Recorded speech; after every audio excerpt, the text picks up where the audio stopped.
your brain has something like 90 billion neurons. Nerve cells. You're supposed to be impressed and awed by this, right?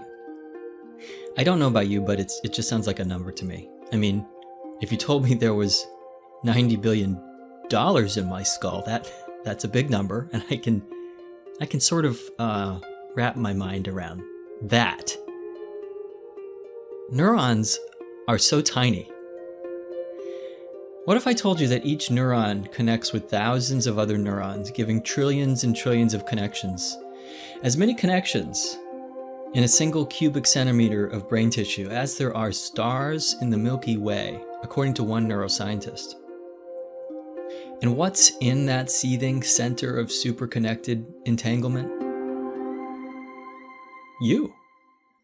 Today on The Soul of Life, we're going to talk about Albert Einstein's vision for something no one else could see. He was, at that point, unafraid to say, hey, I was wrong last week. And you know what? I was wrong the week before, but I'm going to try this. We'll talk about quantum physics. Quantum entanglement is what knits together space-time. And we'll talk about what could be the very horizon of your being.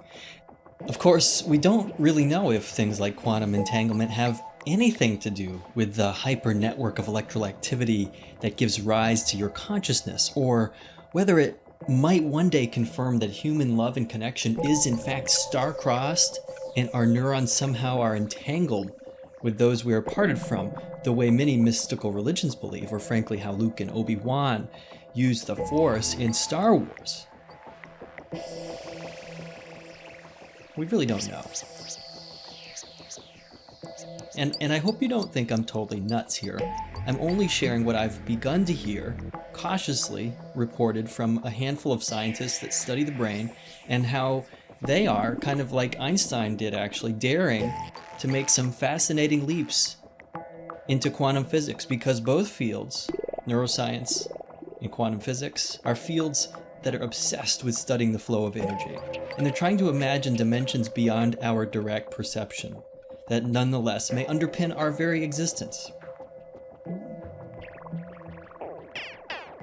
One of the strangest things is called entanglement. If you prepare two photons, two particles of light, so that one has spin up and one is spin down, because you've prepared them that way, and then the two photons separate, they could be on opposite sides of the universe. Now, again, you don't know which one is spin up and which is spin down. It's completely uncertain. Once you make a measurement of one, let's say Alice is on one side of the universe. If Alice measures that her photon spin is up, it automatically forces Bob's spin on the other side of the universe to be spin down.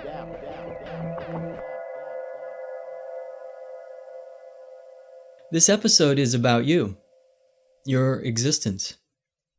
And it's also about existence itself. It gets very weird. Not my conversation with award-winning science writer Ron Cowen. He's not weird. He's pretty cool. We discuss his amazing book, Gravity Century, From Einstein's Eclipse to Images of Black Holes, which, by the way, has nothing to do with psychology or existentialist philosophy. That's all me. Gravity Century by Ron Cowen was named one of the best science books of 2020 by NPR's Ira Flato. And Ron has a gift for making complexities of quantum physics and technology clear and exciting, and I think you'll appreciate that. It's very cool to talk with Ron. But existence is weird. This will be my first in a series of episodes, actually, I'm planning to do on The Soul of Life related to quantum physics, the brain, and our existence. Today we do Einstein. We'll only glance on the existential and bizarre stuff, the interpretations of quantum foundations right now, but I promise to dive into that with others on the show soon. Some of you will be familiar with, no doubt you'll know about the famous Schrodinger's cat equations, so-called, where mathematics of quantum theory led to his eerie spectacle, and he chose to say a cat, could be in a particular sort of quantum state in which it was neither dead nor alive, depending on if you looked at it. So let me say that again. The math says you look at the cat, it's alive. You don't observe it, and the cat doesn't exist.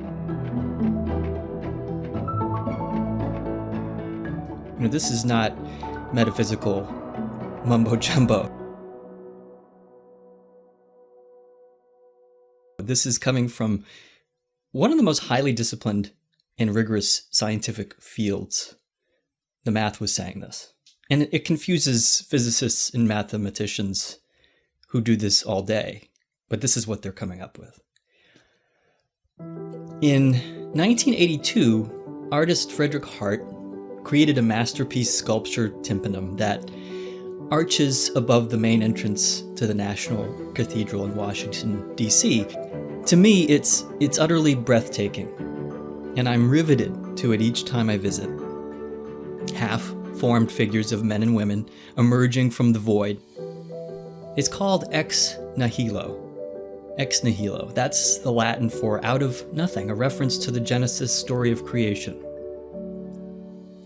The sheer audacity of matter, one moment to exist and another moment not exist, all depending on whether you're looking at it or not.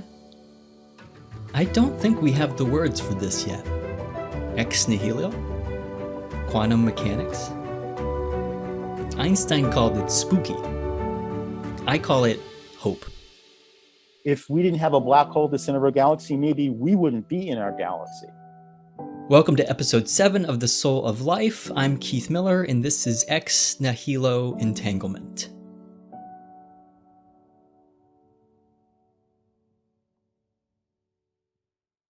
I'm Keith Miller, and my podcast, The Soul of Life, is here to help you remember who you really are. I'll bring together people who have gotten off their treadmills. I'll have conversations with athletes, musicians, doctors, scientists, healers, and entrepreneurs to discuss the fascinating edges of our knowledge in neurobiology, psychology, and physics. This is The Soul of Life. My guest today is Ron Cowen. He's an award-winning science writer who has a passion for making complex topics in astronomy and physics and the history of tech very clear and exciting, and not only that, but visceral, kind of just helps people kind of get their minds around topics that he writes about that may be quite complicated and abstract. He's contributed dozens of articles to magazines and newspapers, including National Geographic, Nature, the New York Times, Science, Science News, Scientific American, and U.S. News and World Report. He's received many honors, too many to list here as a writer, but he has won the American Institute of Physics Excellence in Science Writing Award and 3 national awards from the American Astronomical Society. And recently, Ira Flato on NPR's Science Friday show named his book, Gravity Century, one of the best summer science books of 2020. It's a real honor to have Ron Cowen with us today. Thanks for having me, Keith. Thanks. Yeah, you're welcome. Ron, I'm really pleased to have you to talk about your book, Gravity Century. Can you talk about what the significance is of Gravity Century? Well, I mean, it's really about how Einstein's theory of gravity came to be tested, and this bizarre theory ultimately embraced, and over the last 100 years, it's progressed from just a theory to people with a giant telescope or array of telescopes taking an image of a black hole, which is something that Einstein's theory of gravity predicts. But what's so fascinating about the theory, I mean, it's in a way, it's really a new way to look at the universe, because Einstein erased the idea of gravity as a force and refuted long-held ideas that space and time were just kind of silent spectators. He is saying that space-time is as malleable as putty, that Earth is not orbiting around the sun because of a pull, because of a force, but because space-time is curved, because mass curves space-time, and it's following this curved path. It's all about geometry. So a new way of looking at the universe. Really Einstein's work upended conventional ways of looking and thinking about how matter behaved, how what Mm-hmm. forces were affecting our lives. And in fact, this really does apply to our daily lives. Um, Gravity's century, you talk about the century. Can you speak about the significance of the 100 years since Einstein first postulated about Sure. his ideas about gravity? Yeah. And I mean, Einstein developed his theory, his full theory at the end of 1915. But it wasn't until 4 years later that his theory had this really critical test because Einstein again said that mass curves space time.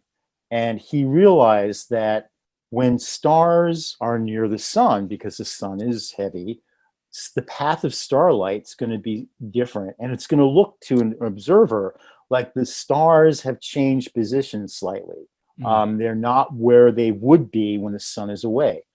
But how are you supposed to see the stars when the brilliant sun is in the way? Well, you can during a solar eclipse.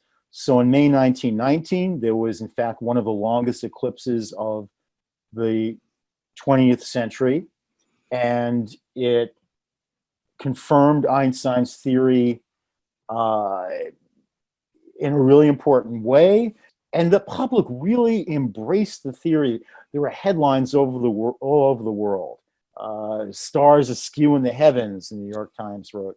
So people embraced it, the public did, it's really taken 100 years to bring the theory and its all its consequences to some kind of maturation right. to the point where we can have this array of telescopes with an effective diameter as large as Earth, because that's what you need to look at the center of a black hole millions of light years distant. Right.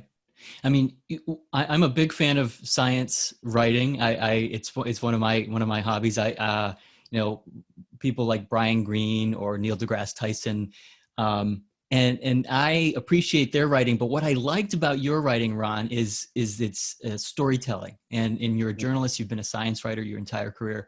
So to me, the stories, because some of the, I mean, this stuff is hard to understand for people who spend their day all day, every day studying this. It Mm-hmm. can be it is very complicated, and very complex, and very confusing. And the stories really came to life about Einstein and his work, and that brought me along. I really want to say thanks to you for that, because it really sort of brought to life these stories. For example, Einstein. I really never knew this, that he was really out of tune with mathematics as a student. He was not a great student. He skipped many of his classes. Professors Mm-hmm. disliked him, and he didn't get a job in academics, I think you say, until his father kind of wrote a letter um, pleading to give him a chance because he had such a bad reputation as a student. So Yeah. he even, you mentioned that he really didn't have any regard or understanding of some of the mathematics that were critical underpinning his breathtaking innovations, differential geometry, for example. So, Mm-hmm. what changed about his situation? What clicked when and made him go from this kind of an outsider loner character to somebody that was widely accepted as brilliant? Mm-hmm. And it did take a while for that to happen. I will say that, in 1915, even when he developed his full theory of gravity, it took a while. And it took a while actually to get the message out because it was World War One. It was not easy for people in England and everybody who was at war with Germany to even get the journal articles. But I think what happened was, first of all, when he got that job at the patent office, he was developing work that was revolutionary, like the theory of special relativity, which holds that light has the same speed no matter how fast you go. If you see a train going 5 miles per hour and you're in a train going the same speed, you look across and you don't see any difference. It's like Mm-hmm. they're going together, but not for light or any very high speed uh, means of Particles. transportation. The speed, if I'm going close to the speed of light, I still see a light beam passing me by at the speed of light. What I'm trying to say is that if he had, this is what I think, if he had a regular professorial job at a university, Mm. you know, if he was studying with other people, near other people, they would have, and they did anyway, scoff at some of his work. In the patent office, he had quiet time when he finished his patent work. He would open a different drawer where he had his own work, and he quietly developed it. And that was how he worked. And I would say that there were several theories. He had one year, 1905, some people call it the miracle year. We had 3 phenomenal papers on special relativity, quantum theory, and one other topic. And as those theories were embraced, I think people had a lot more respect for him by 10 years later when he developed his theory of gravity. Right. But he also knew to reach out to his friends with the math. You know, he was very good in math. He just didn't think that the mathematics of differential geometry, of curved space, of curved surfaces was needed for him in his work. So he didn't bother trying to understand it. When he needed it, he realized it, and he reached out to his friend Michael Besso and Michael Grossman. So he had to overcome a lot of daily life, the grind that all of us live in. He was doing his job, trying to earn a living, and when it sounds like it made a difference that he knew what he didn't know, but he also knew that he had some ability and interest. He followed his interests, and he followed his passion, he followed his hunches.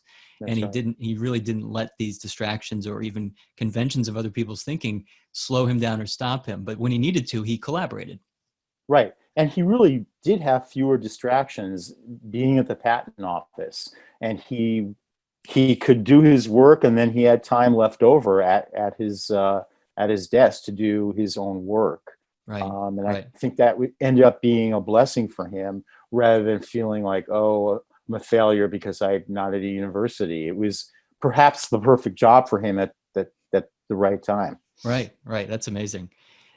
You mentioned his 4 landmark lectures in 1914 as a zigzag of creative thought. I think some people could hear that. Depending on who you are, you might hear the zigzag of creative thought. You might think of the Grateful Dead, or different ways to get zigzags of creative thought. But this obviously was something quite different. This was a stroke of genius, in fact. Can you describe, I mean, he had to overcome these distractions. He had the criticism of the culture of academic physics, the very competitive culture, and the turmoil in his daily life. He had an affair with one of his cousins.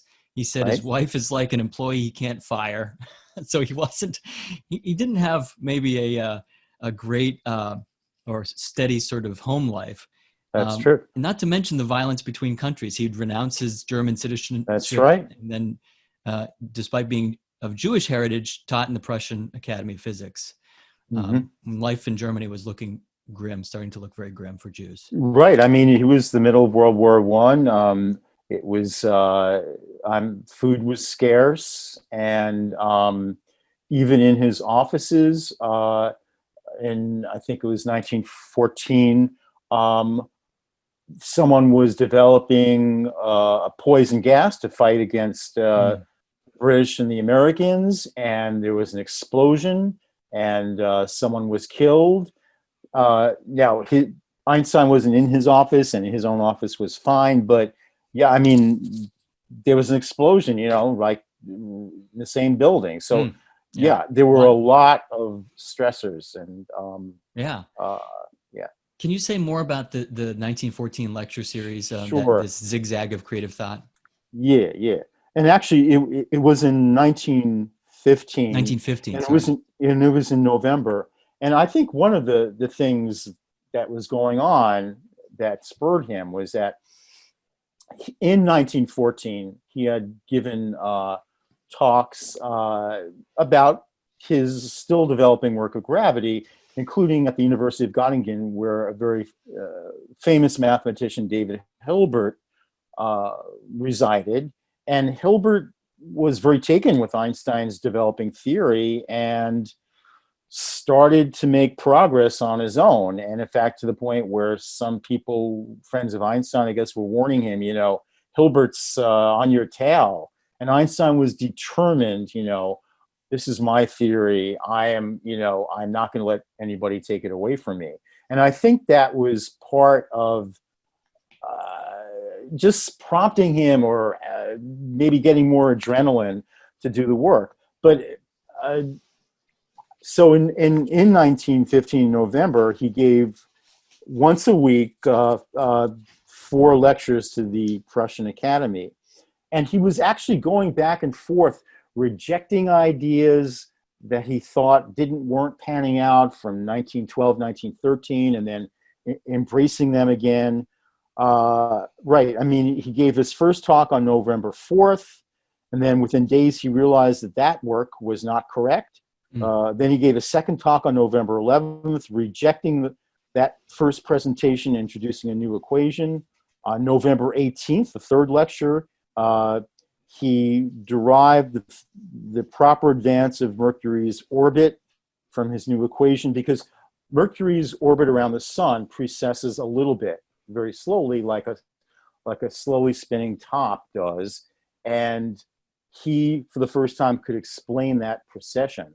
And it turns out that in the third lecture, the equations were not quite right, but he didn't know that then, but they were good enough to explain the precession. But then finally on November 25th, I mean, he rejected the equations from his first 2 talks and finally got the right solution and the right equations. It attests to his ability to concentrate, to work fast. He was at that point unafraid to say, hey, I was wrong last week. Right. And you know what? I was wrong the week before. And doing it in public with really kind of all eyes on him, even right. at And the national again, level. Hilbert, on his tail, I don't want Hilbert to take my theory and run with it. All of that. Right. Just all together, I can just imagine the adrenaline. Yeah, and World War I still, of course, raging. Right, right. All these things, and the sense of not letting mistakes be failures. It's something about learning and seeing them as something to go on, build onto, and we'll talk about that a little bit later. But I want to make sort of a cross discipline leap here into psychology. In the last few years, I've been hearing some scientists and psychologists talk about this idea that the brain, it is really our experience of our awareness, right? Our awareness of awareness, which we would define as consciousness, can be thought of as a quantum effect, or it arises out of quantum processes.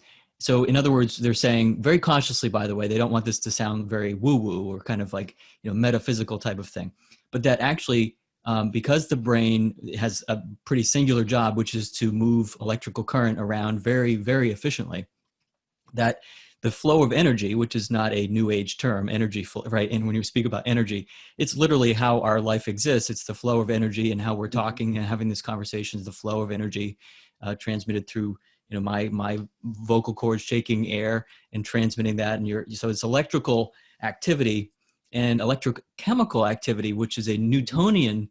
We are Newtonian. We're a large object, and our molecules and DNA are large objects, relatively speaking, and follow Newtonian physics. And yet, the complexity of those Newtonian objects may give rise to this quantum effect. In other words, that our brain actually has this quantum capacity. Have you heard any of that? It's very compelling to me to think about it. What does that sound like to you? Well, what I will say is that, on quantum theory, quantum mechanics, does at the subatomic level really explain all phenomenon. And, I know that in quantum theory, until you measure the state of a system, like whether an electron spin is up or down, the electron it's in a combination of both up and down. It's not one or the other. And when you make a measurement, suddenly the electron spin snaps into one state or the Right. other. And there's this kind of choice of uncertainty. I don't know if that feeds into this stuff or not, but biochemistry, really can be explained by quantum theory, and we're still trying to make progress in understanding that. Yeah. So it's possible. I Right. Yeah. don't know more than that. Yeah, Yeah. no, that's very fair. I mean, I think it's just sort of a flight of fancy of thought at this point. But for me as a clinician and as somebody who talks with people about possibility and potential, Dr. Daniel Siegel is who's this who really single-handedly created what we call the field of interpersonal neurobiology. So not just neurobiology, which is what happens inside of our bodies and minds, but what happens between two minds, the interpersonal neurobiology. So he has really kind of created that field in the course of his lifetime of work. And for him to just to begin speaking about this plane of awareness, the plane of possibility, rather, that there are at all moments in our life, every single moment, every single thought we have, every heartbeat we have, there is a plane of possibility where there's virtually infinite possible outcomes can happen. And of Mm-hmm. course, things very quickly move into a plane of certainty. And Right. like you're speaking about the quantum state moving into a either one or I forget how you Right. said it. Only when you make a measurement. And that's actually why quantum computing or quantum computer will be so powerful when it's fully developed, because in ordinary classical computers, you have a gate that is either on or off, and that's it. But in a quantum computer, you will have on and off, or 1 and 0, uh, as well as both at the same time. And that enables a quantum computer to work in parallel and just solve incredibly complex problems that not even the fastest supercomputer now can Right. solve. It's So really mind blowing there is, the yes, amount of computational power that it may one day have. That we may yes, think of our time now in the dark ages where we carry around these supercomputers in our pockets, that's right. smartphones, but that's That's really right. just like child's play compared to quantum computers. Yep.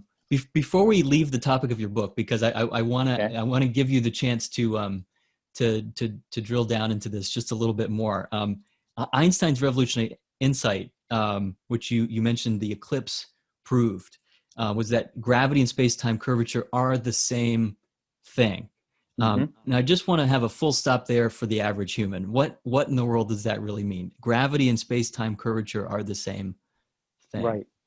Well, Einstein had two really important thought experiments, and actually it harks back to Gedanken experiments in German, I guess.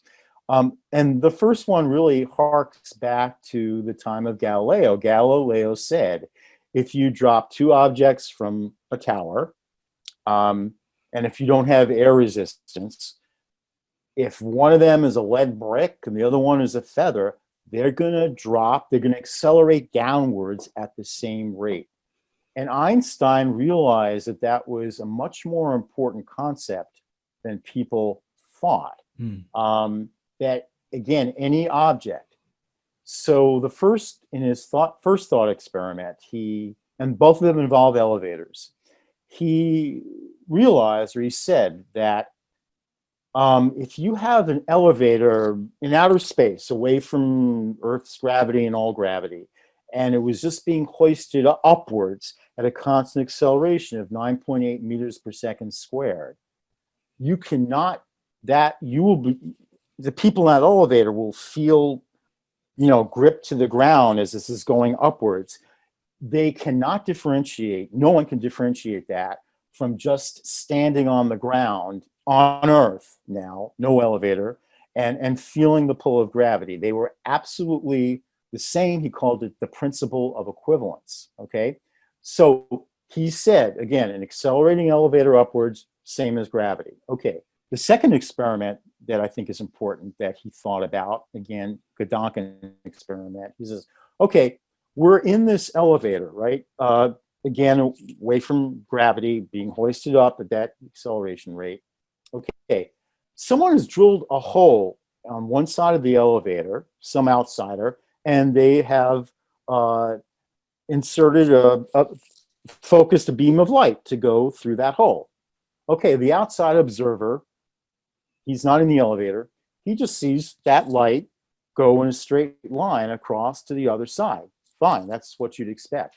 Someone in the elevator, they are going upwards, and they don't realize that if it's a constant acceleration, they see, because the elevator has gone upwards a little bit by the time the light beam has traveled across the width of the elevator, they see that light beam going downwards, curving downwards. Okay, but if gravity is the same thing as an accelerating elevator, that means that gravity itself can somehow curve space-time, curve the path of light. That was what Einstein realized.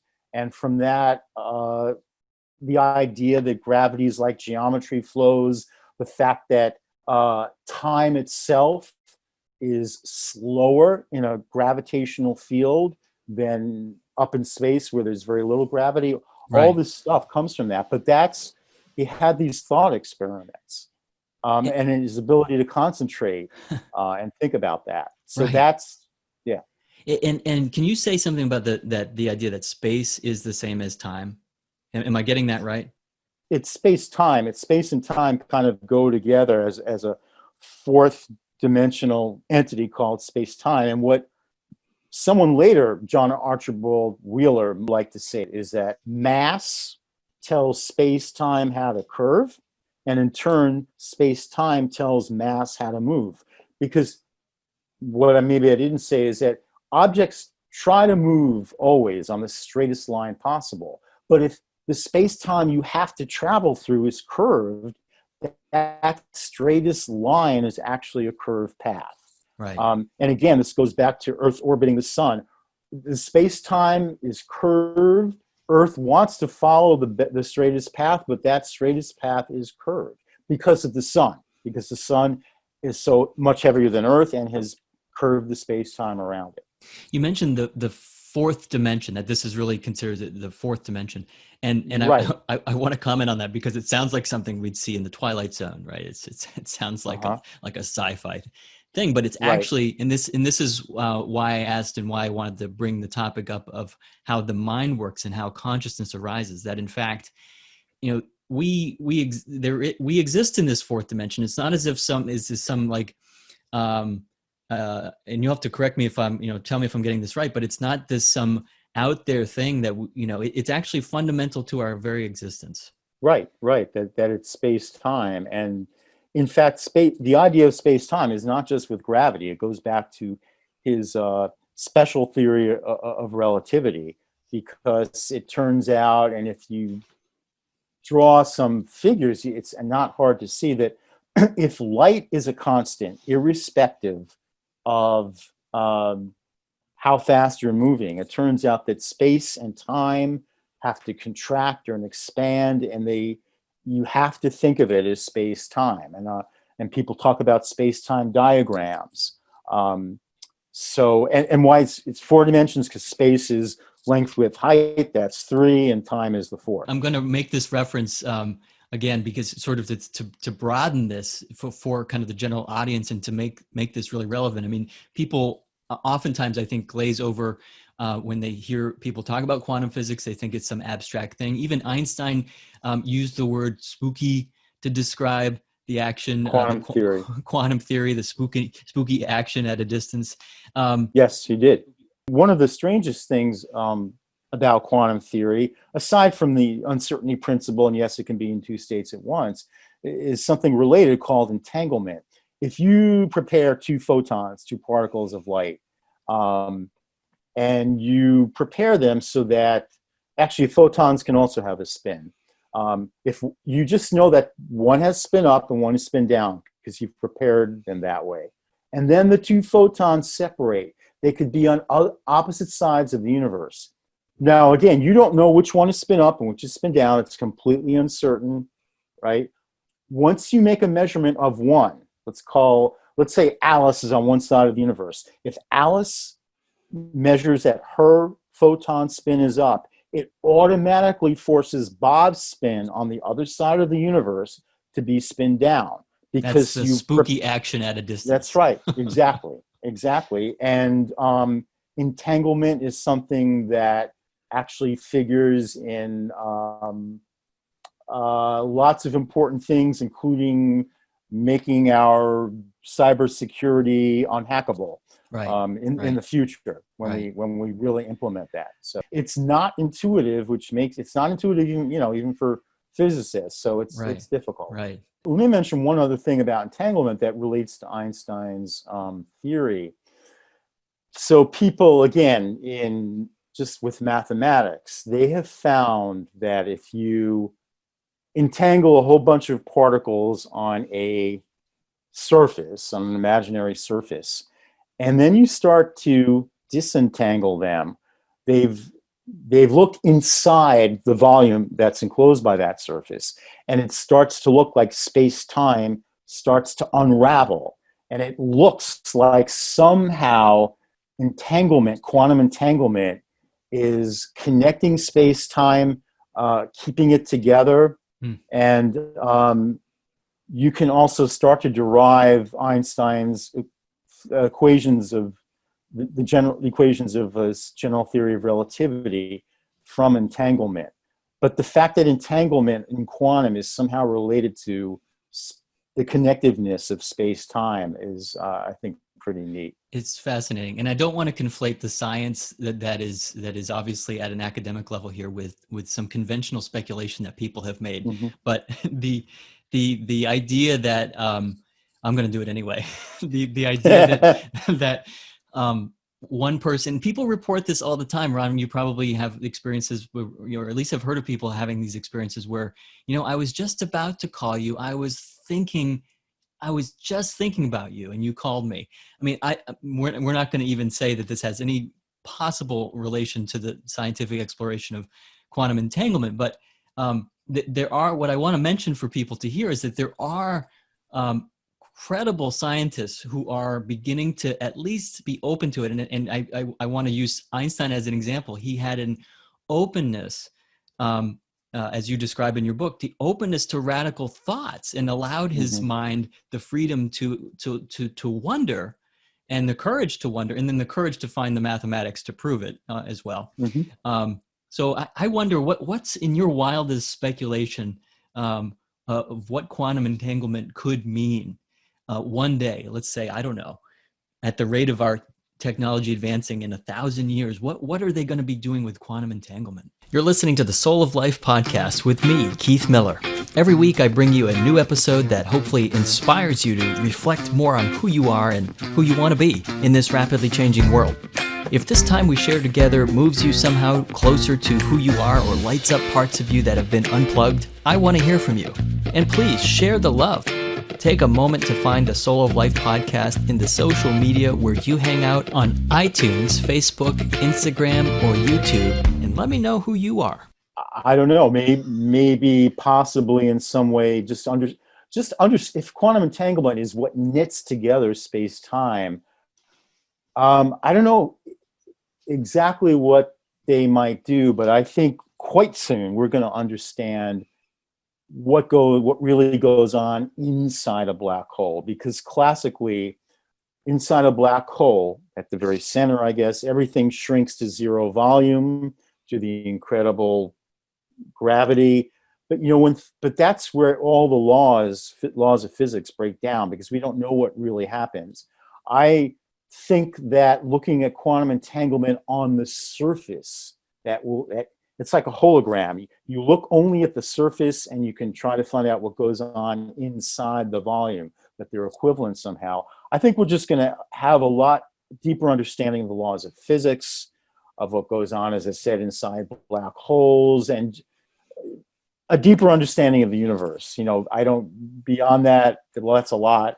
I don't know in detail, but I think that's on the horizon. Well, that's a safe answer, Ron. I was hoping you were going to say we were going to be able to travel to the farthest reaches of the universe and discover other life forms, because it's actually not that far away. Somehow we'll find out that we are, Well, and of course, we are looking around nearby stars and finding more and more evidence. And as you may know, just the other week, they found, I believe it was phosphine, an interesting chemical in the atmosphere of Venus, which is literally hot as hell, that is often a biosignature, a signature of some kind of living activity. So, that's right. people have focused on Mars, and I think that makes sense actually. But yeah, we are looking with bigger and bigger telescopes, and of course the launch of the James Webb Telescope with its much larger diameter mirror than Hubble is going to look more deeply Right. for alien planets that might have life. My son and I were lucky enough to visit the Goddard Space Center because of a friend of ours that works at NASA, and we got to peek through the window to see the James Webb when it was there for testing and being built. So the James Webb is going to be launched in 2021, and a million miles away from Earth at the L2 Lagrange point 2, kind of a stationary static point where it can orbit with Earth around the sun, but it is going to be very close to the sun and have this huge shield on it, right, from the sun's rays. But yeah, we could talk about that, I guess. But it seems like we're on the edge of so many more discoveries. We're learning so much more and more about what's out there, and it's fascinating to me that it also rings true that it also tells us about who we are as well. That these insights, when we look at the furthest reaches of black holes, that there may be, or about the idea that space time is knit together, just that idea is so compelling as creatures ourselves that are biological and clearly knit together with these cells. We're cellular creatures. It just makes sense to us that the universe would be also knit together in some way. I kind of wonder, Ron, as somebody who studies black holes, ultimately this conversation about Einstein and relativity and quantum mechanics, it all comes down to black holes. And I wonder, how do you not get chronically depressed and go into a sort of comatose depression just studying about what goes on inside of a black hole, the way matter is inescapably bound to be destroyed and never come back? How do you stay hopeful studying black holes? Well, of course, I write about black You holes. write I about study those them. that study, yeah. Right, exactly.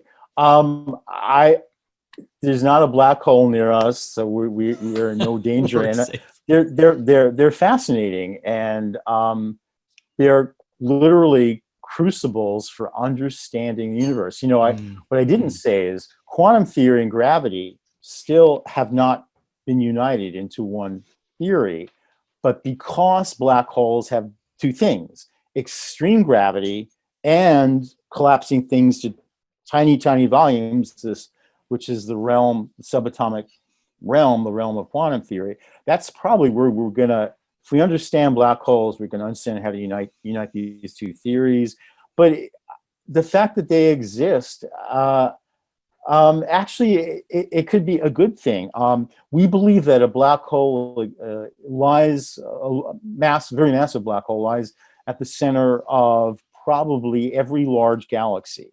And it may have helped the galaxies form and accrete matter and shape the galaxies. And there's even kind of a feedback between the region around black holes can actually have a wind that blows out matter, but the black hole is pulling matter. It may even regulate, we believe, black holes at the center of galaxies regulate the growth of those galaxies. Wow. Maybe if we didn't have a black hole at the center of a galaxy, maybe we wouldn't be in our galaxy. Right. So I don't think of it as a negative. I think of it as positive and fascinating, and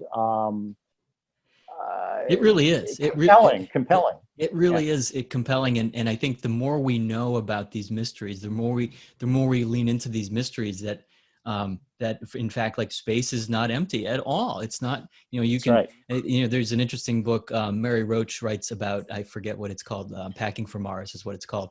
And it's a fascinating book about what it's like, actually, how hellish it is to live, if a human were to live in space for a period of time. And she chronicles a lot of the stories that NASA really, in its public relations, didn't care to tell the public about how nasty it is to live, even to orbit for a few days in space, and what happens to the body. But she talks about the psychological effects and the panic attacks that many astronauts have to prepare for when, on the one side, looking at this a beautiful object and the spiritual experiences many of them describe having, looking at the Earth, but then the panic and terror that they can feel looking the other way into the darkness, in the void. And in fact, when we look at the world of the super tiny quantum world, it's not empty at all.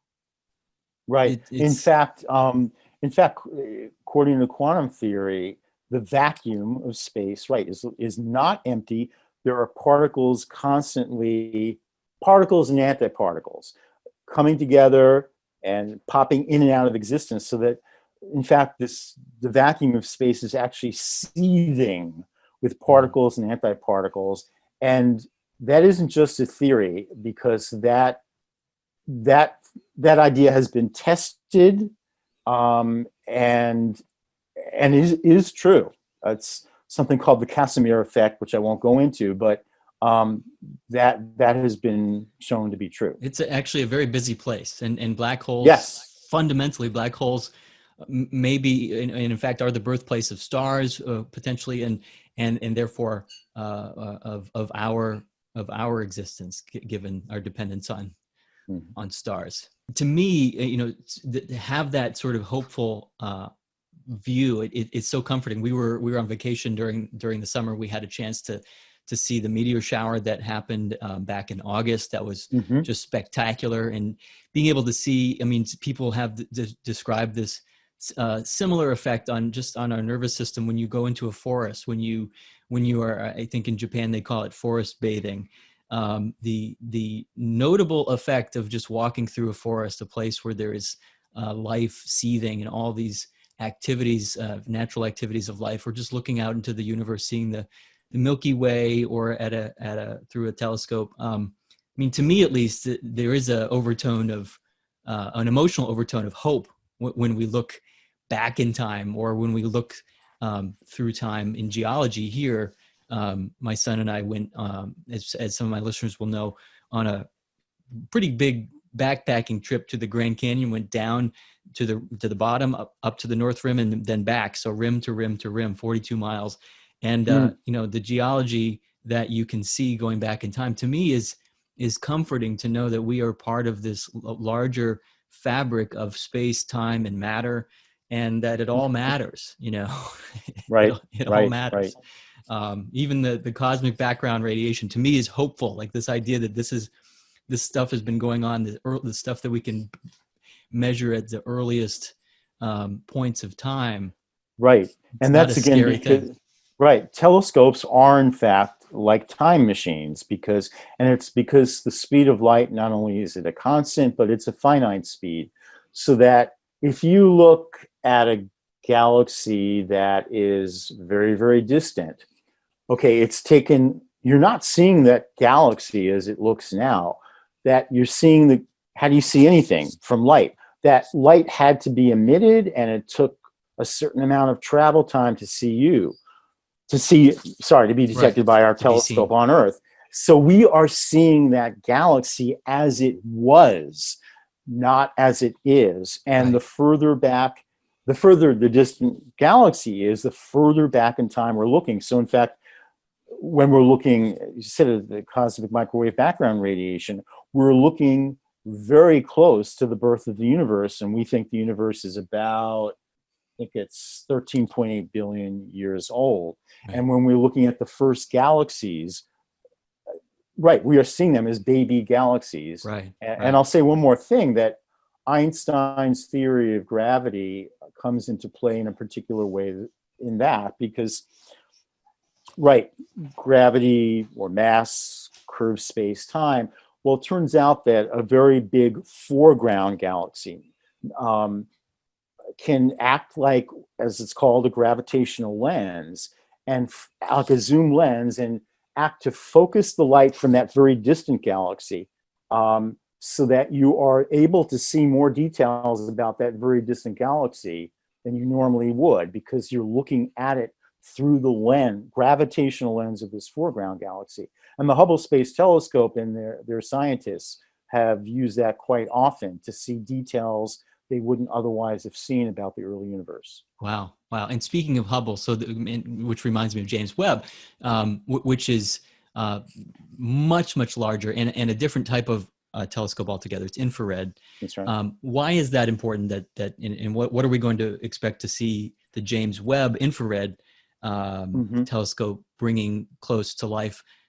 Similarly to, the Hubble brought these fantastic, enhanced images, obviously, but fantastic images, light images of galaxies and universes.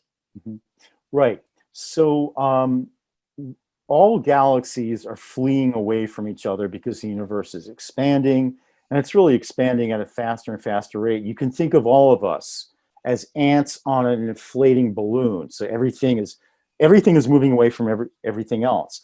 And it turns out the more distant the galaxy, the faster it's receding.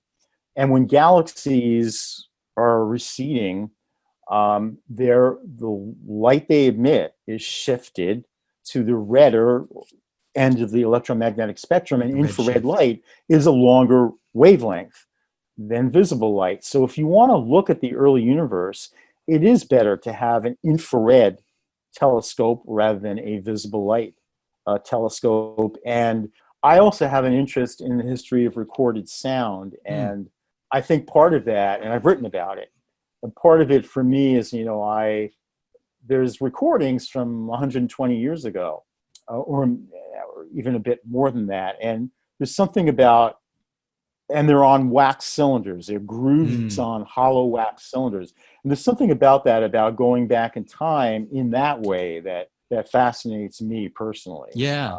I'm interested in your career as a writer, Ron. You've been a science writer for it sounds like your entire career. Is that right? I mean, how did you get started, and how did you end up doing science writing? I was, well, I was also always interested. I was on my high school newspaper, not writing about science, and also at New York University, where I was an undergraduate, also on the student paper, writing about news. So I always had that interest. But when I went to grad school, but I was studying physics, yeah. When I went to grad school at the University of Maryland, I was really struggling, especially at the point where you had to take the qualifying exam to do PhD research.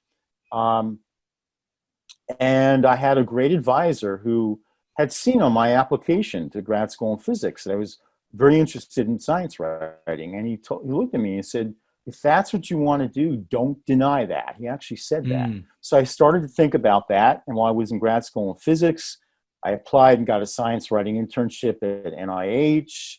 And I was maybe young and naive in a good way. I had an idea for a story for the style section of the Washington Post. I didn't know any better. I called them up and they said, yeah, that might be interesting. And I started, and they accepted the article, and I just, again, it wasn't science, it was feature stories about different things, like a daredevil pilot who knew Amelia Earhart and all other things. But so that's how I got started in science writing. And then, yeah, after that internship, I did get different science writing jobs, including one at Science News for 21 years, where I wrote about. Right. Well, that makes sense the way you describe that, Ron. When I hear your writing in Gravity Century, it does have that sense of keeping people's interest, maybe. It certainly kept mine. I think everyone who's interested in science and in physics especially should get their hands on this book, Gravity Century. Tell us about some of your latest writing. One of your articles is called Amino Acid Rock Music Helps Build New Proteins. Tell us about that. I am particularly interested, for some reason, in sound and the science of sound. And people in a lot of different disciplines have converted information like the vibrations of an atom to other things, they've converted that information into sound. And sometimes when you listen, you can learn things about, for example, there's a way to detect cancer by converting different frequencies of cells into sound. You can hear things and discern things that will actually tell you potentially the answer quicker than just looking. So in this case, a researcher converted information about the vibrations of the protein spike on COVID-19, the virus is caused this pandemic, and made it into kind of an orchestral piece. But it wasn't just for fun. You can learn information about that spike. And he's also taken other amino acids, which are the building blocks of proteins, and made music out of them, but to learn fundamental things about those amino acids, about those proteins. And that's in order to get computers, I imagine, to get computers to learn how to make their own new music, their own proteins that can cure coronavirus. That is true. Yes, yes, and to find exactly drugs that might stop or get these or interfere with these spikes that are unfortunately attached to parts of our body. I enjoyed trying to put the narrative in, trying to put in the people in the story. And just very briefly, we didn't mention Arthur Eddington was the British astronomer who led and planned the Eclipse Expeditions. And, you know, he began planning, he had to, during the war, which was World War I. Again, the Germans were our enemy. It was not a popular thing to even suggest this expedition. But also, Arthur Eddington was a pacifist. He almost went to jail for his beliefs because he refused to join the army. And this was the expedition to measure the solar eclipse. The bending of starlight. That's right. And there were actually two places. One group of people, including Eddington, went to an island off the west coast of Africa, and then his colleagues went to an area in Brazil, not that far from the Amazon. And it was actually very lucky that they went to two places because they had instrument problems, and I think the heat actually messed up one of the telescopes. But Eddington, you know, there were heroes in this story, and people who just were steadfast in their beliefs. Your journey writing, not only speaking about Einstein's journey and his imperfections, really, his mistakes that he made, he was kind of a jackass the way you described him. I mean, you didn't describe him that way at all, but you know, if I'm reading between the lines, he wasn't a great guy to be around at all. And I wonder, did you feel at all any closer to him as a character writing about him? I did find those 4 weeks in November of 1915 really fascinating, and to feel his struggle. But I had already admired Einstein and understood his imperfections. He was not a good father.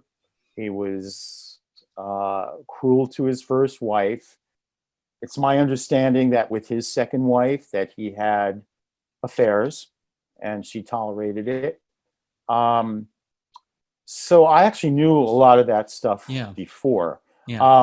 But I maybe, you know, I just that those struggles in November 1915 and David Hilbert trying to take away his work, I didn't know that so much, and I kind of felt that. Some affinity, yeah. I mean, is fundamentally human, like we all are, obviously, and to me, there's a story of hope and redemption in seeing someone like Einstein go through that process, even through his imperfections. And tell people where they can find your work. Where can they find Ron Cowen writing? You can go to Ron Cowen, RONCOWEN.com. And the full name of my book is Gravity Century, from Einstein's Eclipse Two Images of Black Holes. It's published by Harvard Press. You can get it on Amazon and in some bookstores, but definitely Amazon. But yeah, roncowen.com is always my latest stuff. Great, fantastic. And any plans to do the Macarena? You mentioned it. I just have to say, like at least 2 or 3 times in the book. Yeah, I was just word repetition, unfortunately. No, I think it was great. No. I really, it was endearing. It drew me in. No, as I said, I think I've done the Macarena just to bother my daughter Julie. Other than that, no. Keep doing it. Right. Okay. For those of you who have teenagers, that keep doing it. Good to speak with you, Ron Cowen, and really appreciate your work and sharing your time with us. Thank you so much. Thanks for having me. Thanks for listening to The Soul of Life. This is Keith Miller. Oh, and don't forget, please leave a thumbs up or a like for this episode wherever you're listening, so that others like you may find the soul of life. I mean, really, it's not every day you get to share the soul of life with someone. Okay, so you can post a comment or question on souloflifeshow.com. I'd love to hear from you, and please subscribe now to get the next episode. I look forward to sharing more of my soul of life with you. I like it, and it's not harsh to my eardrum. All right, I will go. Hans Riemer.